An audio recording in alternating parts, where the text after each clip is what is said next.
Est-ce que je pourrais avoir en prime time, à 20h30 donc, une représentation artistique du théâtre, voyez-vous, comme on l'entend de façon contemporaine, pornographique, et heurtant la sensibilité du jeune public, et qu'est-ce que l'Arcom trouverait à y redire?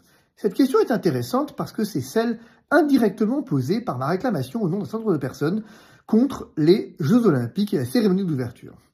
J'avais dit, Monsieur l'Arcom, Madame l'Arcom, il y a un problème, au-delà du mauvais goût que représente cette cérémonie et du caractère blasphématoire, vous avez une difficulté, qui est que, normalement, vous êtes censé protéger, vous, chaîne de télé, le jeune public. Et en tout état de cause, vous auriez dû mettre une signalétique visant à protéger celui-ci, et voici l'article qui le dit. Bon, l'Arcom eût été libre de me dire, mon cher maître, non, il n'y a pas de heurte de la sensibilité du jeune public. J'estime, après avoir regardé les vidéos, que non, le jeune public n'est pas heurté par ces représentations. C'était possible. Ils auraient pu dire non, c'est pas ça qu'ils vont dire. Ils vont me répondre pour me dire quelque chose d'intéressant. On a regardé. Et on estime que la cérémonie d'ouverture relève de la liberté de création de son concepteur et il n'appartient pas à l'Arcom d'intervenir dans les choix éditoriaux des chaînes concernant les œuvres de création. J'entends.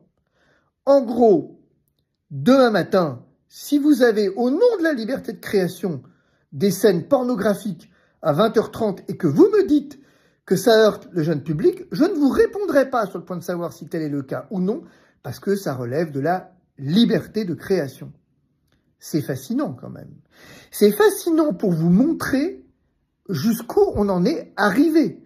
Encore une fois, l'Arcom me dit, vous considérez notamment que plusieurs séquences de ce programme étaient susceptibles de heurter le jeune public et qu'aucune mesure n'avait été prise pour protéger les jeunes téléspectateurs. Ils auraient pu me répondre, on a regardé et on estime que tel n'est pas le cas. Contact. Non. Ils disent, on ne regarde même pas, en fait. Ça relève de la liberté de création. Donc j'entends que vous avez le droit, dès lors que c'est une œuvre de l'esprit et une œuvre créative, de venir faire ce que vous voulez sans que l'Arcom ne s'en mêle. Alors, moi je veux bien, mais quand on met ça en parallèle avec C8, c'est intéressant quand même.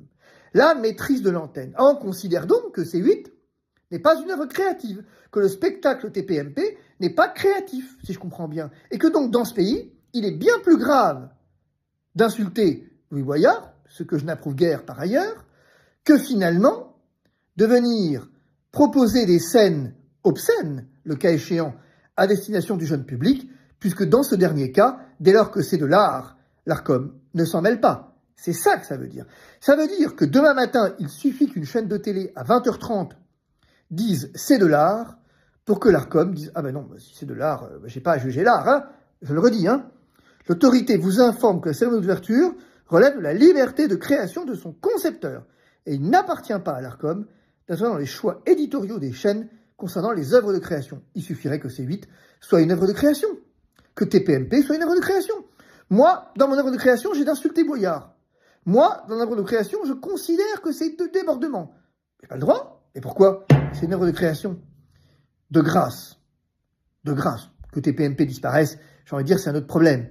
Mais franchement, qui peut encore croire à la moindre impartialité de l'Arcom?